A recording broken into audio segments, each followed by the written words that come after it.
Thank you. So, I mean, they've said all that had to be said about, I think, the complications of publishing translation in a sense. I think it's a good point to begin to say, why would a bigger publishing house, I hesitate to say big because amongst us so-called multinational and big publishing houses, there are many kinds of us. But I think the difficulty with translation, in a sense, is that it goes against the grain of publishing. At least in the sense that the way in which we are heading towards publishing in this country, and the way it's being developed willy-nilly, it's all about the things that translation seems to not automatically have or attract. One of these things is marketability. The hype that sells a book, we are all familiar with that. What makes a book sell in the numbers that it does? It's because there is energy behind it in terms of budgets, in terms of marketability of an author, and maybe big news about big advances from around the world. I mean, this is the general direction in which we are headed. If the media covers a book or an author, it's because there's news around it. How do you get that same sort of energy to attach to something that is from a different context and from perhaps times past? Because a lot of the translation that we tend to do is also of books that have already been published, sometimes several years ago, where there's an author who may have moved on to other work or may not be even alive anymore. And we need to make this book front of store in, God knows, like hundreds of stores across this country to actually make it a bestseller. So the difficulties are there from the beginning, from what the market is and where that's going to what the content of this book is, which is often against the grain in terms of where it's from, what it's about, the sensibility. Somebody used that word earlier, I think it was you, Geeta. I often find that when you pick up a book in translation, it's almost as though you're making an effort to read the book because it's worthy of being read. And this is a message that you have with you in your head, around you, from everyone around you saying, haven't you read this particular writer? She's very important, she has to be read. And she's saying something very important. These are not the reasons that you read the exciting new book, front of store book that everyone's talking about. The reasons that you're reading those are because part of the conversation today is that book, part of your need to be seen with that book, to be seen to be reading it, to be seen to be talking about it. You see, they're just not the reasons why translation works or has been selling. So we have to face that fundamental dichotomy of how it's packaged and how you sell in order to be able to go back and say, are we making the mistake of choosing the wrong books, choosing the wrong content to present as translation? I often think that publishers have done a disservice to translation in this country. I'm completely aware that there's a lot of really good work going on, I'm not denying that, but I'm saying perhaps we have not put the right kinds of things behind publishing and selling translation. Perhaps we haven't got the right people doing it, and perhaps we're doing it for the wrong reasons. Worthiness of content is not the right reason to do a book. The fact that a writer has sold a hell of a lot in one language may not necessarily translate into relevance in another language, and the difficulty of translation. I know that having worked with several writers, that there are writers who will say, I don't want to change anything, I want to be true to the translation or to the original. And that immediately, as Ritu pointed out, is another fundamental difficulty, because you cannot look at the source language, you have to look at the target language. Does it work in English or any other language? Do you want to read it? Do you convey that excitement in the target language? And then you can read it.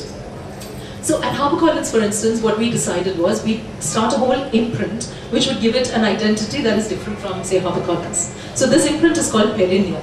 And the idea was to say, let's take books that will last for all time, etc.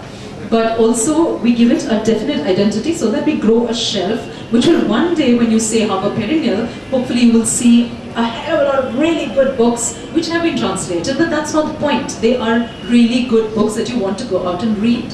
So then you come to the difficulty of the process of translation. It's a decision that you have to make. Do you want to hide the fact that this is a translation? Or do you want to make the fact of translation visible? This is something we grapple with. When you read Stieg Larsson, are you bothered that it's a translation? Or are you reading it because it's Stieg Larsson and you've read that he's a wonderful writer and you don't really care it's a translation? we always used to say markers in this example. I note that I often say Stieg Larsson now, and I think that apart, you know. But we struggle with this. Do you put the translator's name on the cover, or do you just put the writer's name? When you're trying to market the book, do you market the translator, or do you market the author? And are there problems with marketing the translator? Because does he or she have equal claim on being the person who can speak for this text? Do you pay royalties to the author and a flat fee to the translator? Or do you think they have equal rights in the text and therefore you should be paying half and half royalty, or at least 1/3, 2/3, which is often the norm? Every time you publish a translation, you go through that process of trying to figure out, is this the right way or is this the right way? And I don't think we've hit on either. Everybody amongst us has tried both things. I know there are writers who are being paid as much as translators, perhaps not. I know there are translations where the translator's name goes on the cover and some where you completely conceal the fact that it's a translation. But having done probably everything we have so far, translation continues to be a very small part of any bookstore that's selling English books. And so I think we haven't got the right answers. I don't have the answers myself, except to say we just keep going. We just keep doing this and doing this till we achieve the breakthrough. Till we come to a book or two or three. We just, for me, for instance, one of these books is Chaurangi. Chaurangi is translated by Arunava Sinha, Shankar's novel in Bangla. It has taken people by storm in the sense that, oh, translations can still be read like today's book, and it's so interesting and it's so relevant and it can travel around the world. It has been sold in the UK and so on, published in the UK, which is probably, well, if not a first, then not a first, but by a mainstream publisher who sold it, but who sold it as a, not so much as a translation, but sold it as an Indian novel, you know, and that I don't think they made any further distinctions there. But if we have to do this over and over again, then we go back to the fact of how much in a publisher's list can translation be? Because you also have to make your revenues, you also have to grow. So when my colleague here, Meenakshi Thakur, who is sitting here, who works with the translations, who runs the Hindi publishing program for us, when we looked at the numbers, basically we do about 10 translations in a year, roughly. That's the average. This is out of 150 books that we publish in a year. So the percentage that we do of translations is obviously much less, and the numbers we do at the end of the year are also much less. You sell at much more of several other categories, but at the end of the day, when you look back and sit and look at the books that you've published, you probably find a greater significance to the books that you've published in that list. A greater range, a greater, perhaps I can say, quality of content as well. And the good thing is that the translators are, I mean, we're getting more translators, better translators from across languages. So finally now, there is a way to go to a translator and just book them for the next 10 years to say, this year you do this, and then we'll do this, and then we'll do this, and they're willing to stay the course. So I think it's a really good time in terms of the fact that there are numbers now, there's volume, there's interest.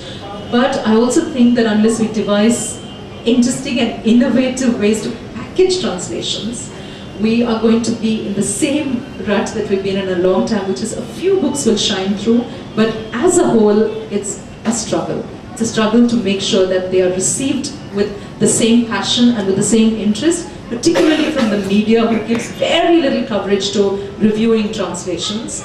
And without reviews, without visibility, it's a really impossible task to go out there and market it, because they are products at the end of the day. They are things that you have to get people to notice before they will be inclined to go and pick it up and sell it. So I'm possibly the more pessimistic of the lot here, but that's not to say that we're not doing it. We are going to keep doing it.